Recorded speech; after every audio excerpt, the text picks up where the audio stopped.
시청자 여러분 안녕하십니까? 여러분을 위한 NTVC 뉴스 지금 시작하겠습니다.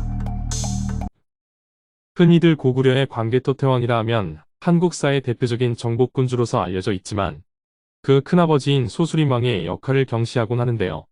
사람들인 이때 고구려가 삼국지 6위의 고향인 유주, 즉 현재의 중국 베이징 지역까지 정복했다는 점은 잘 모르곤 합니다.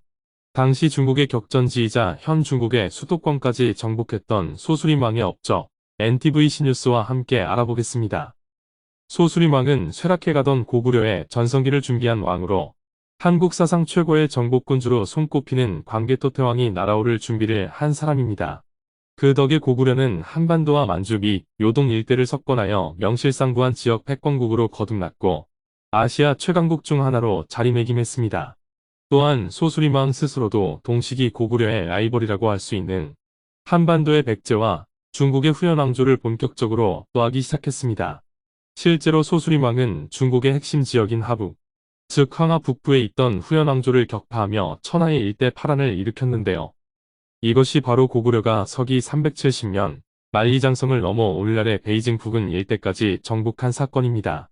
56국 당시 하북지역은 황하를 낀 드넓은 평야가 펼쳐져 있어 중국 역사의 핵심 지역이자 각국의 치열한 격전지였습니다. 고구려는 해당 지역을 자국 영토로 편입해 관리를 파견하였으며 군사를 주둔시켜 고구려를 위협하던 침략 세력에 대한 일대 소탕전을 전개하기도 했습니다. 그의 화려한 전적은 중국의 사서와 후대에 편찬된 삼국사기 등의 국내 사서에도 기록되어 있어 지금까지도 회자되고 있습니다. 이 같은 전적은 사실 고구려의 위기 직후에 이뤄낸 위협으로 더욱 통쾌한 일인데요. 당장 그의 아버지 고구건왕은 고구려 사상 가장 외부의 적에게 가장 많은 고통을 겪은 왕이었기 때문입니다. 그는 후연의 전신인 전현에게 수도인 환도성을 함락당하고 아버지 미천왕의 무덤이 도굴당하고 어머니인 태후까지 납치당하는 수모를 겪으며 그 자신도 백제와의 전쟁에서 전사하는 등 수많은 고초를 겪었습니다. 뒤이어 즉위한 소수림왕은 치욕스러운 현재를 인내하는 와신상담의 자세로 원조 내치에 집중하기 시작했습니다. 불교와 유교를 도입해 행정 시스템과 왕권 강화의 기틀을 다졌고 율령 반포를 통해 통치 시스템을 장악했습니다.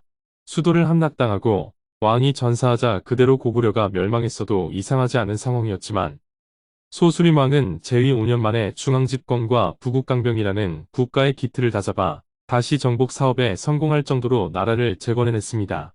고구건왕이 전사한 지 5년 만에 다시 백제의 수국성을 점령해 선왕의 원수를 갚았고 그 전에도 티베트계 국가인 전진과 손을 잡고 국가와 왕실의 원수인 후연을 멸망시키고 요동 넘어 만리장성 안쪽까지 들어가 중국의 유주, 즉 현재의 베이징 수도권을 정복해 자국 영토로 편입시키는 등 수많은 성과를 거두었습니다. 중국이 꾸준히 동북공정을 통해 고구려의 역사를 탐하는 지금 우리는 소수림왕과 같은 우리 민족의 자랑스럽고 강인한 역사를 명확히 인식하고 이어가야 합니다. 지금까지 NTVC 뉴스였습니다. 시청해주셔서 감사합니다. 시청자분들의 댓글, 좋아요와 구독은 뉴스 제작에 큰 힘이 됩니다.